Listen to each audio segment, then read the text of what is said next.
коррупцияга каршы күрөштүн жокери кыргыздын Навальный деп койсок болот, Али Токтокуновду.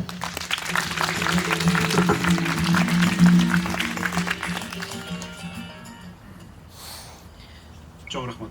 30 жылдын ичинде ушу мен төрөлүп Кыргызстан менен эгемендиги менен чогуу өскөн 30 жылдын ичинде эки процессти көрдүм.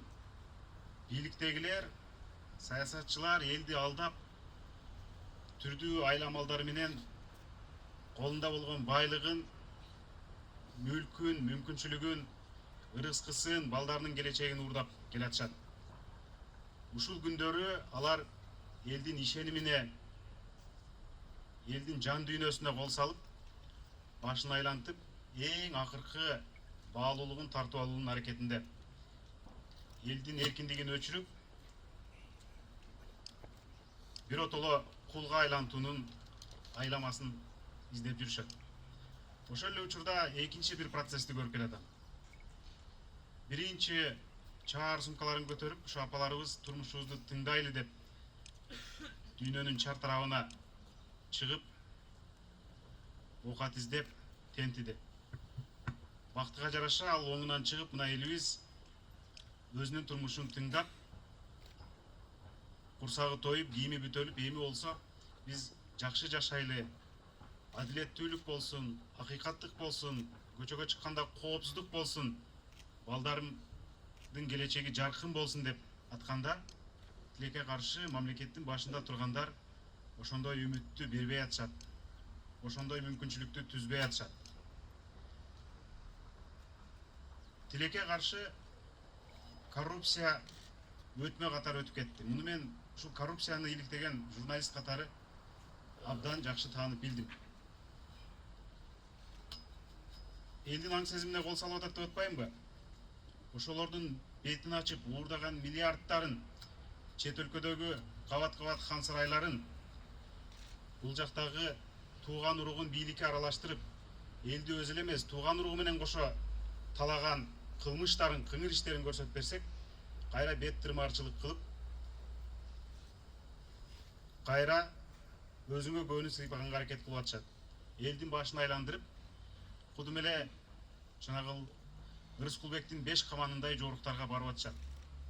100 жыл мурдагы, 200 жыл мурдагы элди басынтабыз деген байманаптык аракет азыр дагы кайталанып атат. Мага ондогон, жүздөгөн адам кайрылат, жазат. Анткени журналисттерге жетиш абдан оңой, саясатчыларга үнү жетпейт, балким тилин жулуп аталарга кайрылса. Эмне үчүн бул жоопко тартылбайт, эмне үчүн тиги жоопко тартылбайт, айыбын ачып бердиңер, таптак алып чыктыңар, эмне үчүн мындай деп мени кээде урушушат. Мен аларды алып барып камай тургандай, мен аларды жазага тарта тургандай, мен аларды колго чаап башкара тургандай көрүшөт да. Бирок журналист катары менин мүмкүнчүлүгүм фактылар менен алардын айыбын ачып, коррупциялык былыктарын ашкерлеп коюу гана болду. Мындан ары биздин полномочиябыз жетпеди. Ошондуктан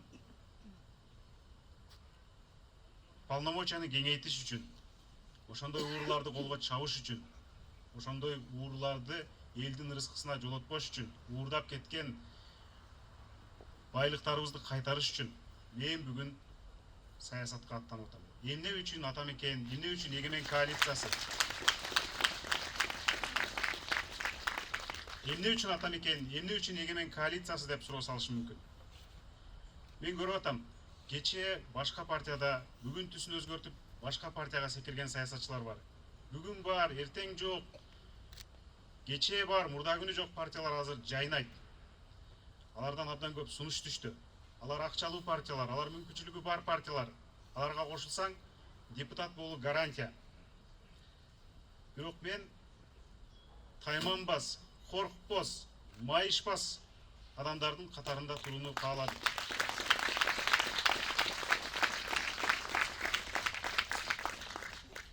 Бүгүн бир партияга кирип, эртең башка партияга киргендер, элди алдап көнгөндөр дагы алдайт, дагы сатат, дагы мукуратат. Биз алардын жолун бууйбуз. Мен бүгүн коркпогон адамдар менен бирге эгемен коалициясындамын. Бүгүн элге бүгүн элге үмүт керек болуп турат. Биз мындан ары бар болобузбу же жок болобузбу? Биз дүйнө элдери менен атаандаша алабызбы же атаандаша албайбызбы? Биздин ордубуз каякта деген суроого жоопту берчү команда мына бизбиз. Бийликтин башында туруп мите курттай соруп аткан саткын саясатчылар жогулмойун. Билимсиз депутаттар четтемейин. Биз эч качан элибизди жакшылыкка баштай албайбыз. Мен дайыма айтам. 4 жылдан ашуун Азаттыктын Европадагы кеңсесинде иштеп, кайтып келгенде дагы ушул айткан жерим бар. Биздин эл, биздин жаштар абдан динамикалуу. Кай жерде болбосун, кай жерде сүйлөшпөйүн. Кыргызстанды кантип өнүктүрөбүз, кантип өлкөнү оңго салабыз, эмне кылганда жакшы күндөр келет деп талкуулайбыз. Мына ошол элге үмүттү берчү команда бизбиз деп ойлойм. Ошол элге үмүт берип жетелеп кетүү анык эгемендикти колуна берүү маселеси турат. Ошондуктан биз бүгүн эгемен коалициясы элге үмүт берели, элди жакшылыкка жетелейли, элди чындыкка жетелейли, коррупционердин жолун бөгөйлү деп аттанды. Биз менен болуңуздар.